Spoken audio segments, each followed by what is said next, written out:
الغرامه دي انت لميتها ازاي؟ جمعتها ازاي؟ جمعيه؟ لا لا والله. جاوب بقى خلاص، انا الاوان نجاوب بقى. من عند ربنا والله العظيم. كل حاجه عند ربنا، من عند ربنا كل حاجه من عند والله. ربنا. ربنا ونعم بالله. محمود روح ربك بيرزق. انت خطبت؟ بس مش ما يعني اعلنتش؟ ما اعلنتش، قريب ان شاء الله. ماشي. ان شاء الله تبقى ايه بقى؟ فرحه كبيره باذن الله. يعني المره دي انا فاكر انا كنت لا والله المره دي خلاص. 18 سنه. كان عندي 16 سنه. لا والله المره دي خلاص والله. الو، المره دي خلاص. بارك لي يا ابراهيم.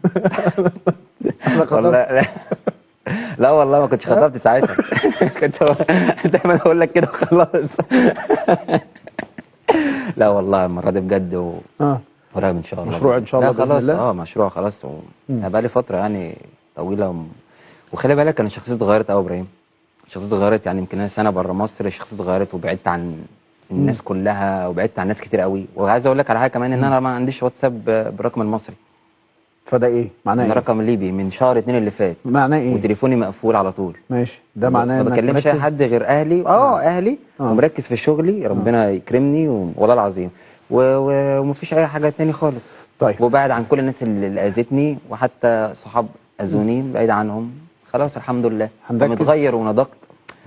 وعايز اقول لك يعني بقت دلوقتي حاسبها حسبه تانيه خالص. ايه الحسبه اللي انت حاسبها؟ لو بقى مستقبل بيتي ان شاء الله لما اتجوز. اهلي معايا الحمد لله. مش متاخر شويه الكلام ده؟ صحابي مش متاخر شويه الكلام ده على ايه؟ يعني مش متاخر ان انا ابتدي افكر في الموضوع؟ لا والله انا لسه. وانا لعيب موهوب وانا لعيب جامد وانا لعيب. انا لا من الحاجات دي واخد قرار. انا واخد قرار. انا عندي 31 سنه لسه بدري ان شاء الله. انا جاهز وقادر، وان شاء الله كل اللي جاي يكون خير. وبص دايما انا مش هفكر لها، انا بسعى والله العظيم. انا بسعى ودايما انا ربنا عمره ما سابني والله، عمره ما سابني. قريت تعليقات الناس؟ قال لك ايه؟ قال لك كهربا هيجي النهارده هيقف مع ابراهيم فايق، هيعلن اعتزاله وجهز العقد عشان يقعد الاوت.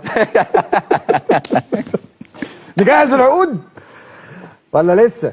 والله يا بص يعني لسه قدامنا 3 4 سنين ان شاء الله باذن الله. لا لسه قدامنا. لو القهوه لسه موجوده ان شاء الله باذن الله بعد 4 سنين انا مستنيك. لا احنا هنعمل الديكور عندنا في مصر القديمه.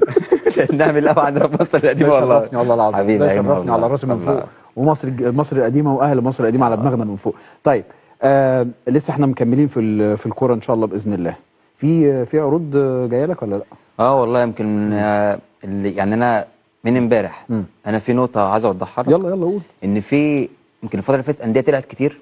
يعني كان من ضمنهم الافريقي التونسي. ايوه والله العظيم انا ولا اعرف حاجه ولا حد كلمهم والله العظيم. وفي ناس شمتت في الموضوع دوت وانديه في مصر هنا والله العظيم ولا حد كلمني ولا بتكلم مع حد ولا عرضت نفسي على حد ولا حتى لسه اصلا فكرت ان انا اروح فين. انا يعني الصبح اعلنت جالي 3 عروض والله العظيم يا هيما. والله العظيم جالي 3 عروض. عايز تقول اسماء الانديه ولا مش عايز؟ لا مش عايز تقول. طيب هتاخد قرار امتى ان شاء الله؟ وبيني وبينك هتاخد قرار امتى؟ اليومين دول انا مع وكيل اعمال احمد يحيى طبعا. ماشي. عارفه طبعا. فان شاء الله اليومين دول باذن الله، وبفكر يعني وربنا يكرم ان شاء الله. ان شاء الله.